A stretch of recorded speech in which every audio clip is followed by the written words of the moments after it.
mettiamo, poi ci devono fermare. Perché guardiamo. Facciamo lì tutte noi pesante.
No, coltivato questa tradizione. Io mi ricordo bambino, a mia nonna abitava immediatamente a Milomano e vedevo questa manifestazione sempre da lì dal basso e c'erano parenti miei, e ora il Presidente è pure parente mio, nel senso che l'alcamesità sente questo affetto, ma affetto verso che cosa?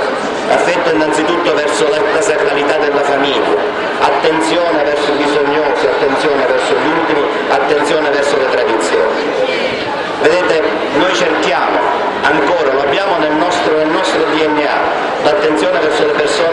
possono difendere.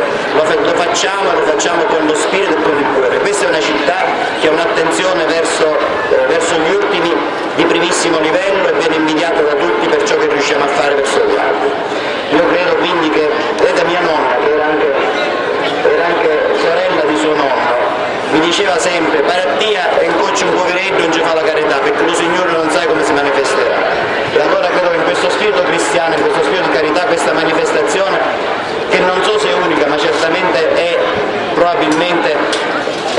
certamente di grandissima espressione di fede, io credo che questa sia un qualcosa da stimolare ulteriormente. Quindi ciò che ha fatto l'amministrazione comunale non ha altro che fare il suo dovere nel sostenere per quanto possibile attività di questo genere. Grazie a voi.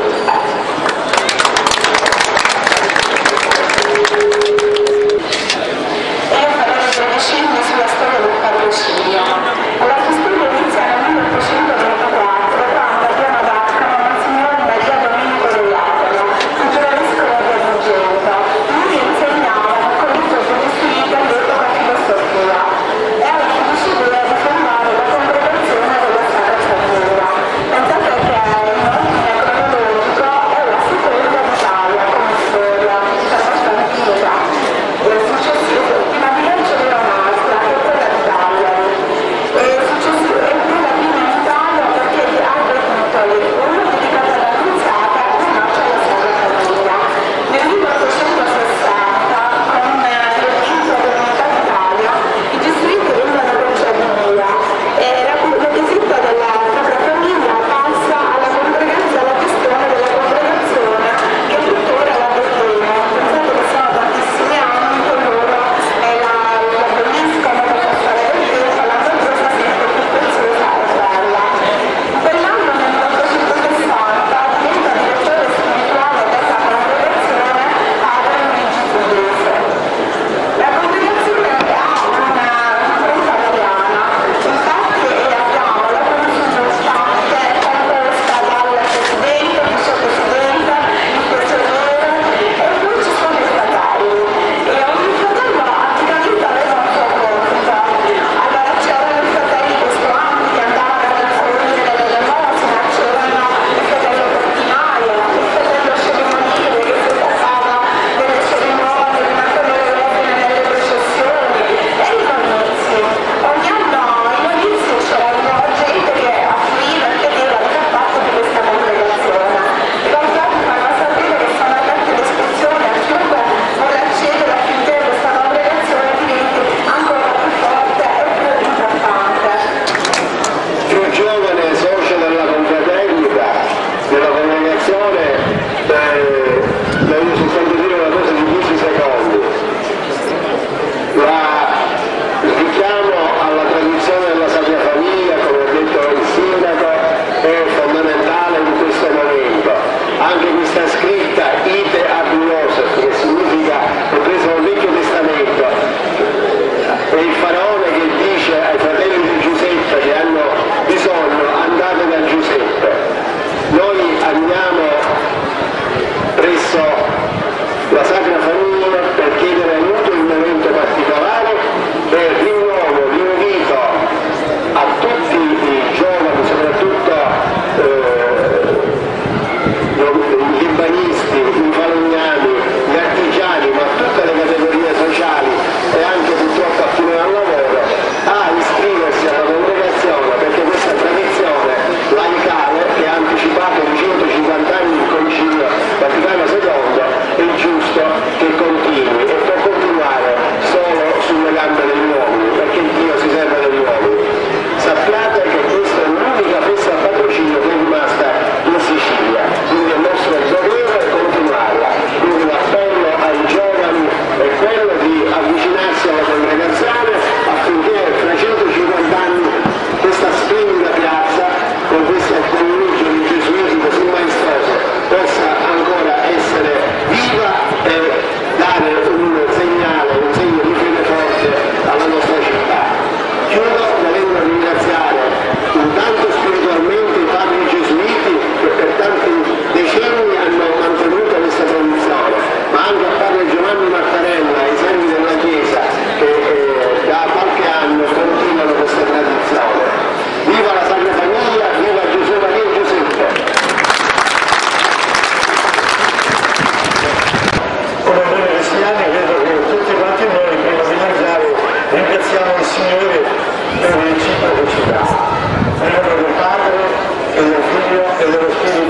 chiamato. Amen. Se offrirai il pane all'affamato e se sazierai il digiuno, ti guiderà sempre il Signore e ti sazierà in terreni e ti sazierà in terreni aridi. Padre nostro, che sei nei cieli, sia santificato il tuo nome, venga il tuo regno, sia fatta la tua volontà, come in cielo così in terra.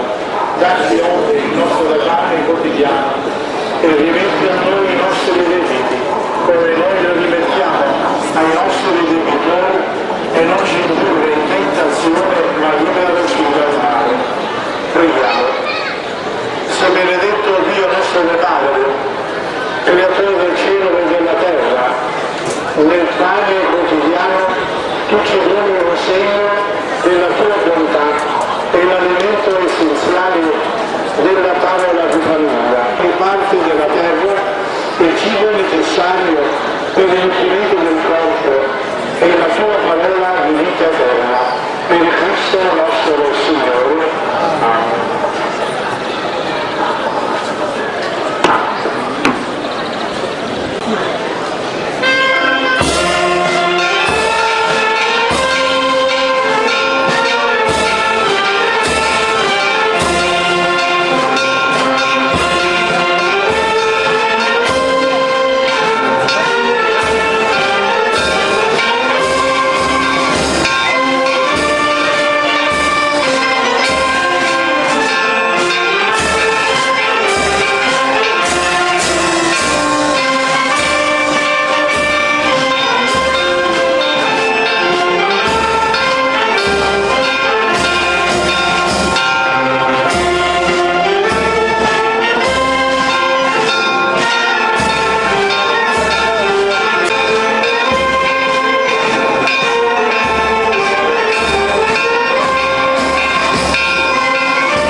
Chi di andare a pesce? O da giudice?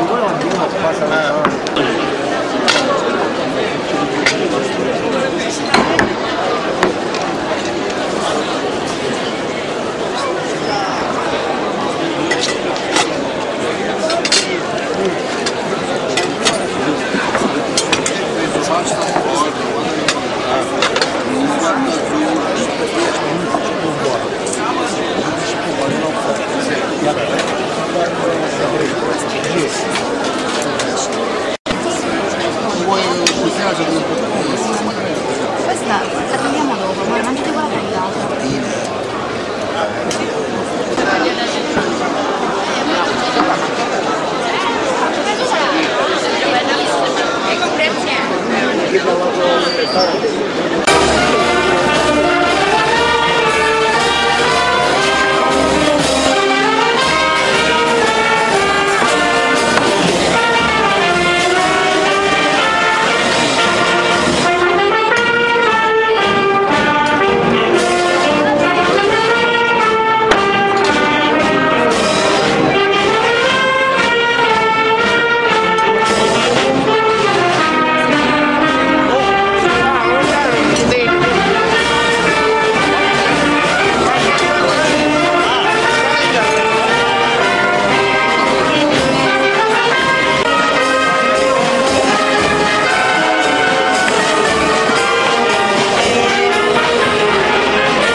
Gesù Giuseppe Maria!